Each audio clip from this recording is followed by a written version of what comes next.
Parliament में attack हुआ, ये बेरोजगारी का परिणाम है। सरकार ने आज तक बेरोजगारी के लिए कुछ, महंगाई की बात कर, राहुल गांधी जी की न कोई समझ है और न समझना ही चाहते हैं। क्या बोलेंगे, विषय कुछ होता है, बोलते क्या है समझ में नहीं आते हैं। राहुल गांधी जी को है सोचना चाहिए कि माननीय प्रधानमंत्री आदरणीय नरेंद्र मोदी जी के अनेकों योजनाओं से इस देश से गरीबी मिट रही है और बेरोजगारी मिट रही है और नौजवानों को रोजगार मिल रहा है। यह साबित हो चुका है, देश और दुनिया देख रहे। राहुल जी कब क्या बोलेंगे उनको कुछ पता ही नहीं होता है। और अभी 3 राज्यों में भारतीय जनता पार्टी की भारी बहुमत से सरकार बनी है। माननीय प्रधानमंत्री जी का और भारतीय जनता पार्टी की यह सोच, सबका साथ और सबका सम्मान, कि आज तीनों राज्यों में जो मुख्यमंत्री बने हैं, अनुसूचित जनजाति समाज, वंचित समाज से, आज पिछड़ा वर्ग से और सवर्ण वर्ग से, आज यह भारतीय जनता पार्टी की नीति को दर्शाता है।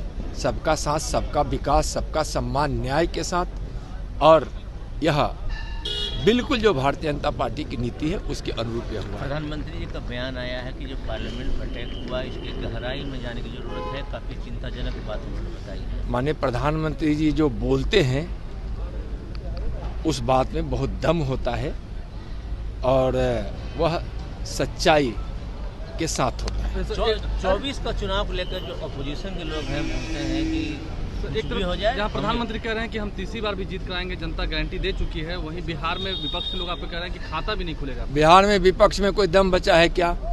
आप देखे होंगे माननीय प्रधानमंत्री जी तीसरी बार प्रधानमंत्री बने, इसके लिए इस देश की जनता कमर कस ली है और चल पड़ी है माननीय प्रधानमंत्री जी को तीसरी बार भारी बहुमत से, यानी पिछली बार से भी ज्यादा सांसद देकर, बहुमत देकर प्रधानमंत्री बनाने के लिए। इस देश का भरोसा, इस देश का विश्वास माननीय मोदी जी पर है। 350 से भी ज्यादा। और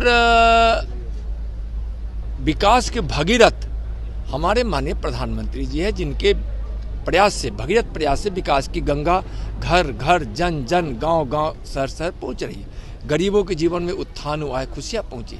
आज हर वर्ग, हर समाज और देश के कोने कोने, गांव गांव, शहर शहर के लोग तक जो विकास पहुंच रहा है और जो विश्वास लोगों के मन में आया है, इससे माननीय प्रधानमंत्री जी की लोकप्रियता भी बढ़ी है और देश आत्मनिर्भर बनने की ओर भी है। देश का मान सम्मान भी दुनिया में बढ़ा है और दुनिया के सबसे लोकप्रिय नेता आज हमारे प्रधानमंत्री जी है। 2024 में तीसरी बार भारी बहुमत के साथ वह प्रधानमंत्री बनेंगे और बिहार में महागठबंधन का, इंडी गठबंधन का सुपड़ा साफ होगा। 40 की 40 सीट भारतीय जनता पार्टी और एनडीए जीतेगी। 19 को बैठक इंडी गठबंधन की। उससे क्या होगा? उससे कुछ नहीं होने वाला। इस देश की जनता माननीय प्रधानमंत्री जी को प्रधानमंत्री बनाने के लिए एकजुट हो चुकी है और मंच पे कुछ नेता एकजुटता दिखाने की कोशिश कर रहे हैं और वह भी बेमन से बेमेल की यह जोड़ी है। सब जानते हैं, सब अपने अपने स्वार्थ में है।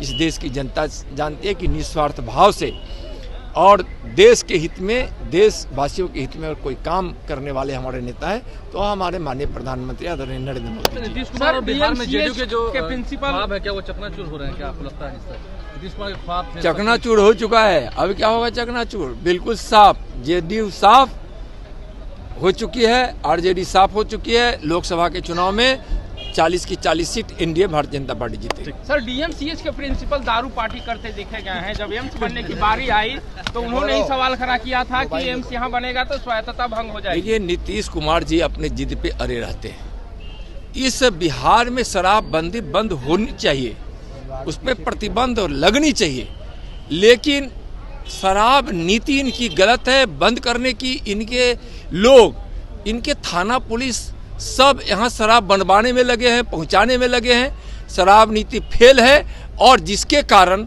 जहरीली शराब से हजारों लोगों की मौत हो चुकी है। नीतीश जी की यह नीति फेल है। नीतीश जी, आपके शासन में कहीं भी शराब बंद नहीं है। पहले से ज़्यादा शराब की बिक्री है और अवैध शराब का व्यापार हो रहा है, नकली शराब लोगों तक पहुंच रहा है। चलिए चलिए। आइए।